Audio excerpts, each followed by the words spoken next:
Welcome to r/malicious compliance, where we share stories of people conforming to the letter, but not the spirit of a request. Thank you friends for subscribing to the channel, and for so many likes. The first story. Woman and her company did not listen to me, and got caught in the rain. Remains standing with food. The second story. College told me I couldn't be forced to move out of my room, then tried to force me to move out of my room. I didn't. The third story. Company couldn't penalize me because I never signed the contract. On to the first story. Don't want to sit inside even though a storm is coming? Okay. This happened to me a few years ago, and I just remembered it recently. I was working at a restaurant waiting tables in a very affluent area on the Jersey Shore. We had our fair share of entitled people who were under the impression that if you throw enough money around, you can do whatever you want, and treat people however you want. And when your income depends on their tips, you kinda just have to deal with it.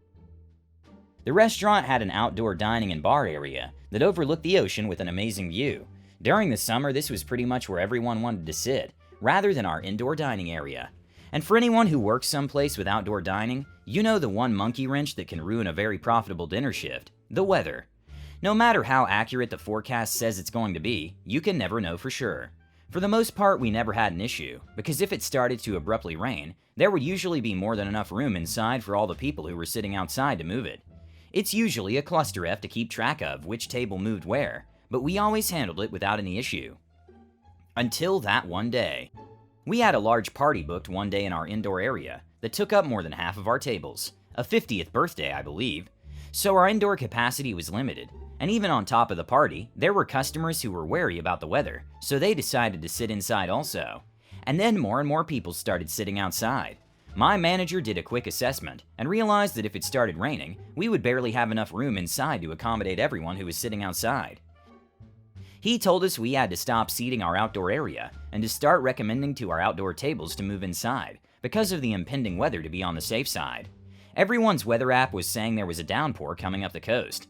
Everyone was okay with it, except I had a table of 9 people who seemed fairly middle-aged and very wealthy.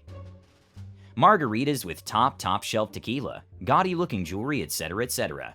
Each end of the table seemed to be in their own conversation, not paying attention to the other. Upon hearing about the incoming rain, I go to the woman whom I thought was in charge. She had the fakest tan of them all, and I tell her, let's call her Karen, "Ma'am, I'm really sorry, but because of the weather coming in and our limited seating inside, I'm gonna have to move you folks inside so you don't get caught in the rain." This Karen is so entrenched in her conversation, she doesn't even register that I, a lowly waiter, was talking to her. So I try again. "Ma'am, I'm sorry for interrupting, but..." She cuts me off exasperated. What are you saying?" I begin again. "Ma'am, I'm sorry, because of the weather coming and our inside filling up, we need to move you inside. We have a table ready for you. I can move all your drinks and everything for you." She snaps back with, "The only reason we came here was to sit outside. We'll deal with the weather." I realize she doesn't grasp what I'm saying, so I try again. "Ma'am, just in case the..." And then she goes from 0 to 100 and yells, "We'll effing deal with it." She yelled so loudly that the people on the other half of her table heard. They didn't hear our prior exchange, but only heard her outburst and went back to their conversation, assuming this must be normal behavior for her. She wants to deal with it on her own? You got it. So I began to take their order. Filet mignons, a few lobster tails, expensive SH. I put the order in and I look back, and all the other tables had moved inside, because they were all rational human beings. And my table of 9 entitled jerks were the only ones out there. I heard the leathery-looking Karen say to the rest of the table, "Wow, we have the entire patio to ourselves. What luxury." After a while, I looked inside and saw that the table I had held for them was taken by another party that had just walked in. The last available table. And just as the last butt hit the seat, I felt the best feeling I possibly could have felt at that moment. A glorious raindrop tapped on the top of my head. Oh, sweet glory. Within seconds, it went from beautiful blue skies to torrential downpour. Everyone at the table grabbed their drinks, a little watered down at this point, and ran inside. After they shook themselves dry, they looked around and realized there was nowhere for them to sit. Most of them looked dumbfounded, like a lost child in a supermarket. Karen makes a beeline to me and screams, "We need a table." I reply, "I'm sorry, ma'am. We're fully seated and on a wait for our indoor seating. Maybe one table on the waiting list, but a list is a list." "Well, what are we supposed to do now?" She hawked back at me, which led to me so eloquently saying, "Ma'am, as you said, you would effing deal with it. I air quoted the effing dealing it to really emphasize that that was her response, and as I said that, everyone else at the table realized that was our interaction earlier, and Karen had dug their graves. I felt bad for most of them, because if they had all known the circumstances, they probably would have convinced Karen to move in. But after she raised her voice and cursed at me, all bets were off. And as serendipity would have it, at that moment their food came out and we handed it to them. There they were, 9 people in damp clothes holding a Cosmo in one hand and filet mignon in another with nowhere to sit to eat. The rest of her party convinced her to just get some boxes for their food and pay their check and leave. As I hand Karen the check, she smugly says, "Well, this will be reflected in your tip." To which I replied, "Ma'am, we implement a 20% tip on parties of 8 or more.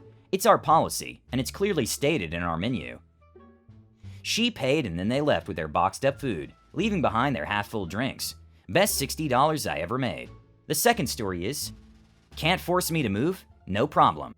This happened when I, male, was a freshman at a small college towards the beginning of my first semester. I had a rather uncomfortable incident with my former roommate, M. Nothing sexual or violent, but the story itself isn't really relevant and may violate the sub-rules. I was the initiator and at-fault party in the incident, although it was unintentional. My roommate was extremely peeved at me. I apologized profusely as I felt bad and didn't mean to cause an issue. After our classes, we talked it out, and he said that he believed that it was unintentional and that he forgave me. What I didn't realize at the time is that he had already reported me to the college before we fully made up, which he told me after he forgave me. Things were pretty awkward between us over the weekend. I stayed with a friend to give my roommate some space. I wasn't contacted by the college, so I assumed he had reached out and told them that we settled the issue. Everything changed that Monday. I received a call while in class from Student Life, directing me to call back immediately and set a meeting for discussion and review. I met with them multiple times over the following days, but at the end of it I went basically unpunished due to a lack of evidence for any consequences from the college. My roommate and I were on fine terms, and I had the college off my back, so I thought I was basically done with the issue. However, I was then called into a meeting with my roommate and a Student Life employee where I was told that my roommate was no longer comfortable living with me. This caught me off guard because things seemed okay between us, but I suspected that he told his parents what had happened and that they were encouraging or forcing him to stop rooming with me. By this point, I had spent hours trying to rectify the issue with the college and my roommate, so I was pretty mad that the meetings were continuing and no one was moving on. In the meeting, my roommate asked me to move out of the room since I had caused the issue, but the college employee told me that they have a policy that they cannot force anyone to move out of a room. Like I mentioned, I caused the issue, but I was pretty mad at this point. So as kindly as I could, I refused to move out of the room. Both my roommate and the employee aggressively urged me to move, but I cited their own policy that they had just stated that I could not be forced. If my roommate no longer wants to live together, he can solve that by being the one to move. So the next day he was gone. I then had a room to myself for the foreseeable future, although the college told me that someone else could be moved in at any time. At the start of the second semester, the same Student Life employee who I had met with emailed myself and a handful of other students, an even number, in my building, without roommates informing us that we had to consolidate. We were given a deadline if we wanted to be proactive and make arrangements to move in with a specific person. I didn't know anyone on the list, so I waited to be randomly assigned, hoping that the new roommate would be willing to move into my existing room. The deadline came and I was assigned to live with someone new. I met with the guy for lunch. He was sitting when I walked in, but he quickly revealed to me that he was partially paralyzed and therefore had to live on the first floor. I lived on the fourth. So obviously if I lived with him, I would have to move out of my room. Of course, I immediately remembered the college policy that they could not force anyone to move out of their room. So cue the malicious compliance. I told the guy that he seems like a great roommate and that it was nothing personal, but that due to this policy I simply would not be moving to his room, which would benefit us both. The deadline to move came, and all other students needing to move had already done so this was the only option for me to get a roommate at this time. I didn't notify the college that I wouldn't be moving. I just didn't move. I started getting emails from the employee almost daily demanding that I move, to which I replied citing the conflicting policy that they cannot force me to do so. The college threatened to charge me double for occupying a double as a single, but I repeated their own policy back to them again and again, and told them that I would be happy to consolidate by having someone move in with me, but that it was not my fault that the guy they paired me with was not able to move to a higher floor. Eventually they gave up, and I ended up keeping my own room for the rest of the year. And the last story is, if you can find a better TV or internet plan, then go ahead and switch.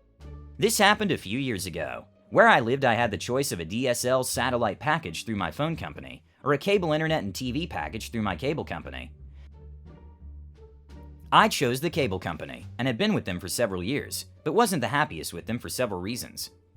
At the time this occurred, another company was running the fiber optic lines for their Fios service in my neighborhood, and I knew that they planned to start offering the service within the next 2 months. I also knew that their introductory pricing was very good. So I called up my cable company looking for a better price. The initial CS rep sent me to a customer retention specialist.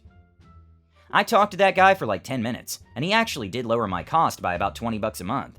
I told him that he would have to do better than that because Fios was coming, and their initial prices were a lot lower. He said that I could accept the new pricing, and that I would need to sign a contract they would mail to me, and send it back within 90 days, to keep the pricing, or I could keep my existing pricing and cancel if I got a better deal. He said that he doubted that Fios would offer me a better deal. I said okay and agreed to the new pricing. He said he would mail the contract. A few days later I get the contract in the mail, but I knew I had 90 days for them to get it, so I sat on it. When I get my bill, the discount is already applied though. About 45 days later I get a visit at my door from Fios. They're wondering if I want to sign up and show me their pricing. It's going to save me about $50 a month, much better than the $20 the cable is dropping my price to be. So I sign up. About 2 weeks later they come and install, and everything is working great, much better than cable. So I pack up my cable equipment and bring it down to the local cable company office. I let them know that I want to cancel my service, and here's all my equipment. The CS rep says, "Sir, I show here that you signed up for a new package, so you agreed to a minimum of a 1-year service agreement with us. So if you cancel now, there will be a sum amount cancellation fee."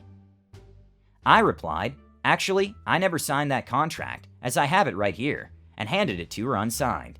"You guys gave me 90 days to sign it, and I found a better deal with Fios, so since I never agreed to the new contract terms and signed it, I'm not legally under contract, and you can't charge me." She went and got her manager and showed her the unsigned contract, and he agreed that they couldn't penalize me because I never signed the contract. So in the end I did exactly what the customer retention guy told me. I got the $20 cheaper price for about 2 months, until Fios was installed, then got rid of my service because I never signed the contract they sent me, and he had dared me to see if Fios could get me a better price. And I did, and they could. The same customer retention guy ended up calling me like 2 weeks later and asking me what happened. I guess he got notified that I canceled my account. I told him, "I did just what you told me to do and found a cheaper price with my new Fios service. Thanks for the advice." He wasn't happy, but there was nothing he could do about it. I hope you enjoyed those stories. Don't forget to subscribe.